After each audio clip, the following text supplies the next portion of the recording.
guys, this is Alea Jen and welcome back to my YouTube channel. So for today's video, ano nga ba yung mga bagay or mga ugali na natutunan ko sa amo ko? So iba yung culture natin and iba yung culture nila. So ito yung mga natutunan ko and I think it is a good one. So ito palang damit na suot ko is only 10 Hong Kong dollar. Ayan, so pang winter siya. So meron siyang ganyan-ganyan.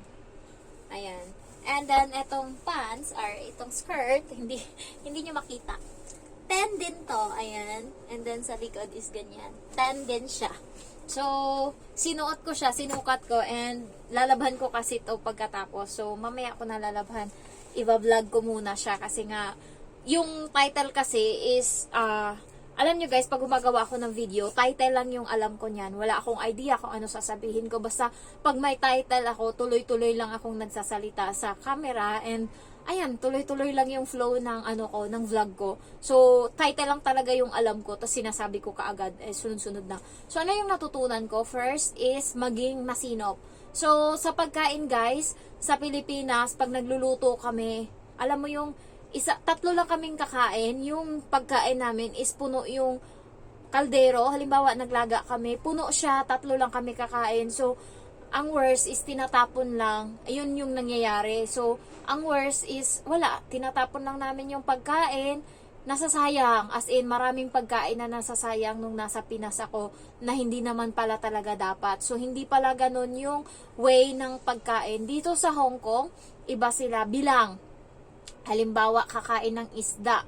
So, kung sino lang yung kakain, halimbawa, yung pink salmon, ayan, isa para sa kanya, isa para sa iyo, ganyan. Hindi katulad sa atin na, hala, bili lang, and lutuin. Hindi na natin alam kung ilan yung makakain ng isa. So, ang worst is matitira or matatapon, masisira.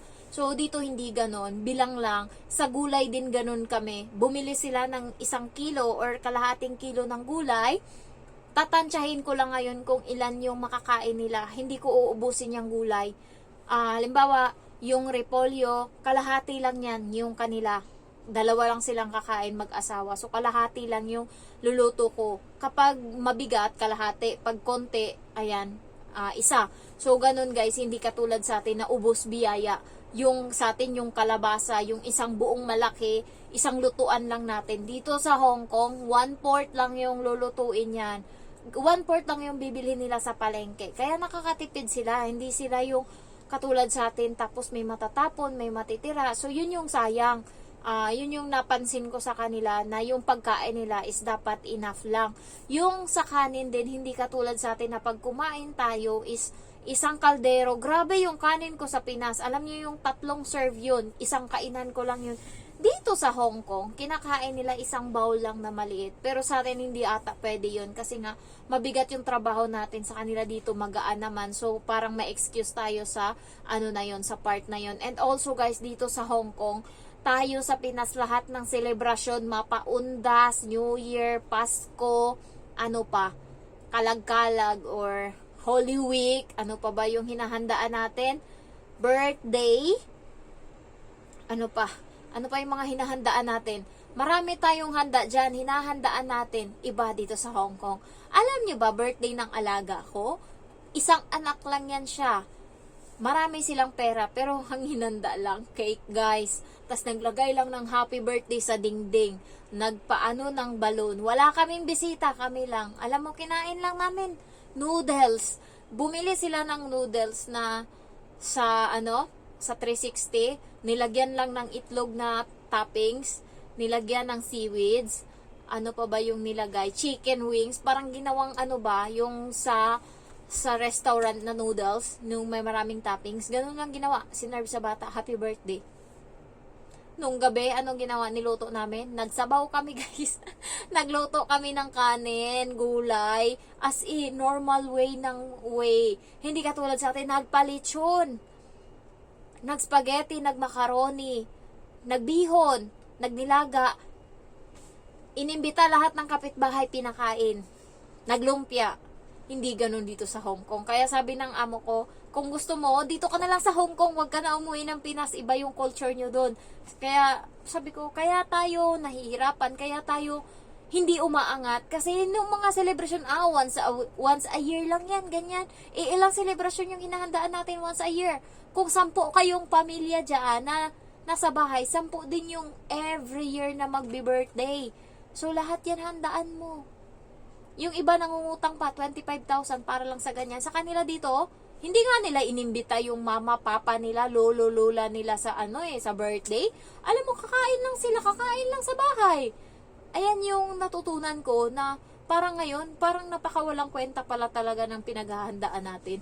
Namana natin yung ganyang sa mga Spanish sa Spain. Namana yung ganyang pag-uugali. Kasi sila dito hindi sila ganun. Next is sa pagsuot ng damit. Guys, sa kanila, iba yung pang dito sa bahay. Ayan. Yung pang dito sa bahay is ginagamit nila yan once a week. So, sa isang beses, sa isang linggo lang ako maglaba, yun lang yung malalaban yung pambahay nila. Yun yung sinusuot nila kapag hindi pa sila matutulog. Yung nasa dito lang sa bahay, nakaupo, kumakain, ganyan. So, once a week yan, bago malabhan. Yung pantulog nila na pajama, once a week din bago malabhan. Alam mo yung nilalabhan lang namin is yung sinusuot nila papunta palabas araw-araw. Yun. Yung amo kong babae malala. Yung sinuot niya sa labas, pagbalik niya ng bahay, ihanger niya lang yan, suotin niya uli yan kinabukasan. Kaya yung damit nila guys, isakto lang pang 1 linggo. Yung damit nila pang gala, pang 1 linggo lang. Totoo yan. Tsaka yung amo ko, nakita ko yung pantalon niya guys, butas.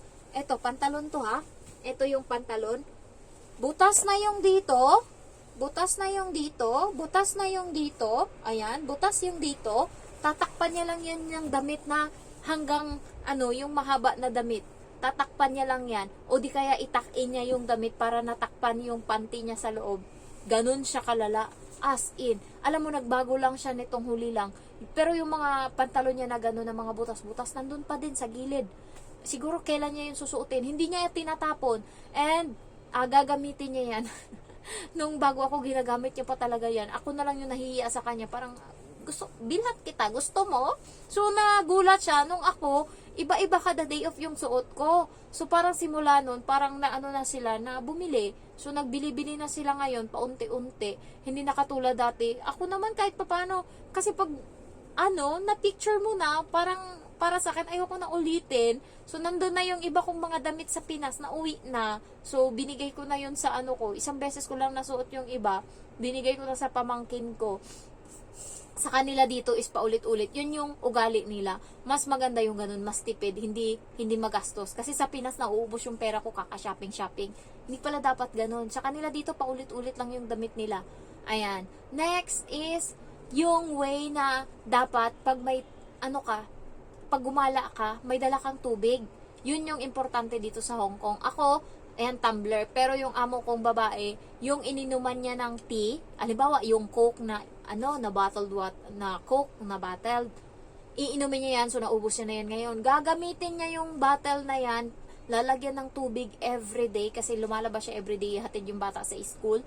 Tubig yung laman. Yun, sa 1 linggo, yung Coke na bote, lalagyan ko yun ng tubig araw-araw. Yun yung iniinom niya sa daan, ganyan-ganyan. Ganon sila ka-recycle.